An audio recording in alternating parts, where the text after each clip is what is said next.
अस्सलाम वालेकुम दोस्तों, मैं हूं आतिफ बिलाल और आप देख रहे हैं हमारी यूट्यूब चैनल स्मार्ट फार्मिंग में आज एक नई वीडियो के साथ आप लोगों की खिदमत में हाज़िर हूं। आज का जो हमारा टॉपिक है वो बकरियों के सर्दी से बचाने के लिए हिफाजती तदाबीर है।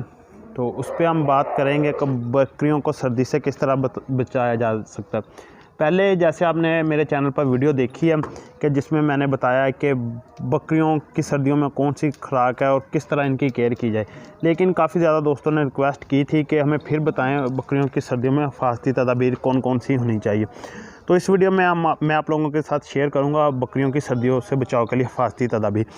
तो वीडियो के साथ जुड़े रहें, चैनल को सब्सक्राइब कर लें, वीडियो को लाइक एंड शेयर करना मत भूलें। सब्सक्राइब के बाद साथ जो बेल आइकन का बटन है उसे ज़रूर प्रेस कर दें ताकि आने वाली वीडियो के नोटिफिकेशन आपको मिलते रहें। जी, तो आज का हमारा जो टॉपिक है वो ये है कि बकरियों को सर्दियों से बचाने के लिए कौन कौन सी हिफाजती तदाबीर लाजम है, क्या क्या अमल करने चाहिए जिससे हमारी बकरियां सर्दियों से बच सकें। तो सबसे पहले जो अमल है वो मैं पहले भी आपको बता चुका हूँ काफ़ी दफ़ा कि शेड जो जिसमें रात को बकरियां बंद करनी हो वो बंद कमरा होना चाहिए।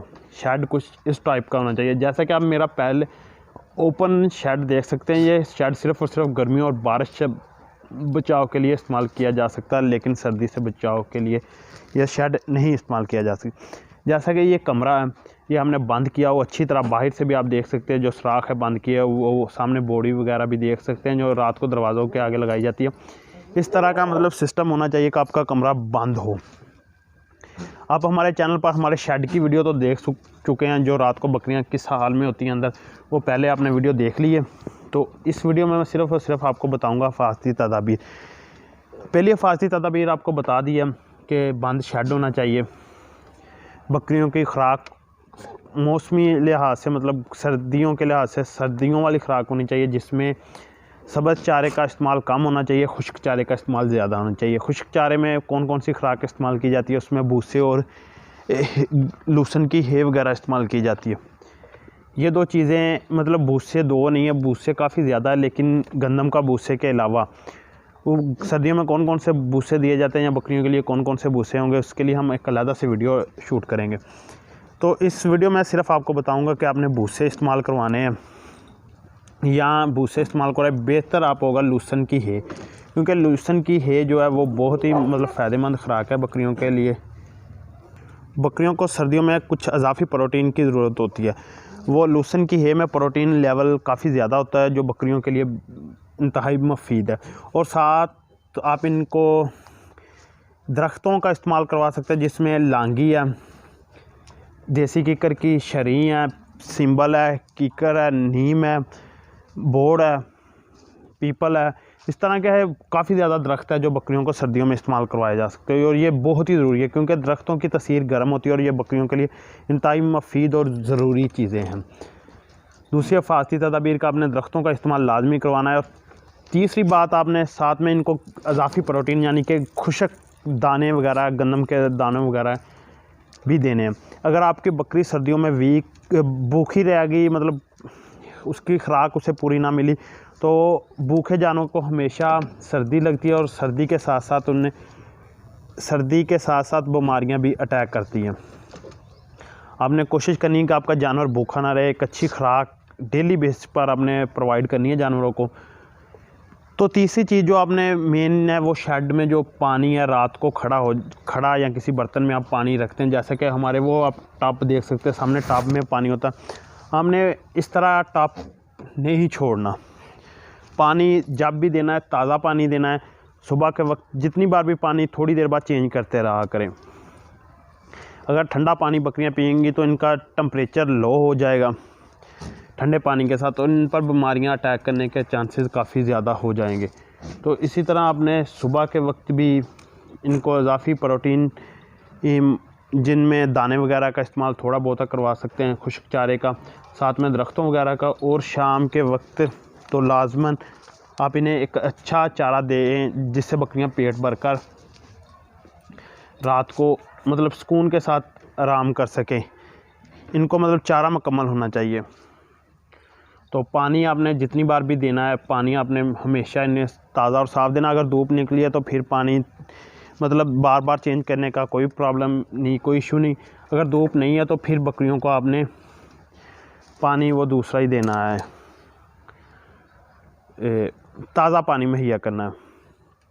तो 2 बार मतलब ये चीज़ें। और जब सुबह को बकरियां निकलें तो इनके लिए सुबह के वक्त धूप होती है, आपने कोशिश करनी है रात को जल्दी बकरियां बंद कर देनी शेड में, और सुबह उस वक्त निकालें जब सूरज निकलने वाला हो।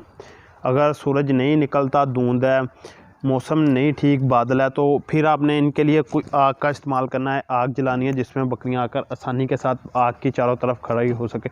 जैसा कि हम सुबह के वक्त यहाँ इस जगह पे आग जला देते हैं काफ़ी ज़्यादा, और हमारी टोटली बकरियां बकरे इस जगह पे आ जाते हैं। इसकी चारों साइड पे खड़े हो सकते हैं। वीडियो आप पिक्चर एक थंबनेल में देख सकते हैं, या मैं वीडियो के लास्ट में भी वो पिक्चर अटैच कर दूंगा। जब सुबह को आग जलाते हैं तो बकरियां किस तरह इनकी चारों साइड पे आकर खड़ी होकर सुकून के साथ आग को मतलब सेकती हैं। जिस तरह इंसानी, अगर आपने 1-2 बकरियां या ज़्यादा मतलब 1-2 बकरियां रखी हुई हैं तो आप इनके लिए लंडे से बासानी जर्सियाँ, स्वेटर मिल जाते हैं, जैकेट्स पुरानी बहुत ही सस्ते रेट पर, वो आप बकरियों को इस्तेमाल करवा सकते हैं। अगर आपके पास ज़्यादा जानवर है जिस तरह हमारे पास है तो आप नहीं इस्तेमाल कर सकते। आप इनको ऐसा माहौल प्रोवाइड करें कि बकरियां मतलब बासानी रह सकें। दूसरी बात आपने एक और याद रखनी है कि बकरियों के नीचे मतलब जगह गीली ना हो। उसके लिए आप शेड की सफाई करते रहें, फार्म की सफाई करते रहें, शेड को डेली साफ़ करें। रात को नीचे भूसे का या सुक, जिसे सोक बोली जाती है, उसका इस्तेमाल करें, जिसमें तूड़ी वगैरह ऐसी चीज़ों का आप इस्तेमाल करें। नहीं तो नीचे बैलेट का इस्तेमाल करें। अगर आपका बजट कम है तो आप सुक वगैरह का इस्तेमाल करें और सुबह उसे निकाल दें बाहर। उस शेड को यहाँ रात को कमरे में बंद होती है, उससे सारा दिन हवा लगने दें। मतलब वो मैंने तो अंदर पंखे का इस्तेमाल किया हुआ है, वो पंखा चला देता हूँ और नीचे से खुश्क हो जाता है। तो इस तरह के आपने अमल करने हैं कि आपकी बकरियाँ सर्दियों से बच सके, क्योंकि बकरी का अगर पाँव गीला हो गया तो काफ़ी ज़्यादा बीमारियाँ अटैक कर जाएंगी। तो आपने कोशिश करनी है बकरियों का पाँव गीला ना हो। अगर पाँव गीला ना हुआ तो समझ लो आप एक कामयाब फार्मर। अगर आपकी बकरी बीमार ना हुई तो उम्मीद है कि आपको मेरी बातें भी समझ आई होगी। ख़ास करके अपने बच्चों को अब बचाना है सर्दी से, क्योंकि एक फार्मर की जो मेहनत होती है ना वो बकरी के बच्चे ही होते हैं। अगर वो ही ज़ाया हो गए तो समझ लो हम एक फ्लॉप फार्मर है। तो बच्चों को आपने सर्दी से बचाना है जितना भी बचा सकें। तो उम्मीद है कि आपको मेरी वीडियो भी पसंद आई होगी, मेरी बातों की भी समझ आई होगी जो मैंने बातें बताई। तो जो बाड़ा है उसकी भी सफाई रखें, नीचे से मतलब गीली जगह को ख़त्म करें। वो आपने वीडियो में देखा होगा, हमने ट्रैक्टर के साथ किस तरह बाड़े को साफ़ किया और किस तरह खुश्क हुआ टोटली। तो आपको मज़ीद अच्छी वीडियो के लिए हमारे चैनल के साथ जुड़े रहें। चैनल को सब्सक्राइब करें, वीडियो को लाइक एंड शेयर करना मत भूलें। सब्सक्राइब के बाद साथ जो बेल आइकन का बटन है उसे ज़रूर प्रेस करें ताकि आने वाली वीडियो के नोटिफिकेशन आपको मिलते रहें। अल्लाह हाफ़िज़।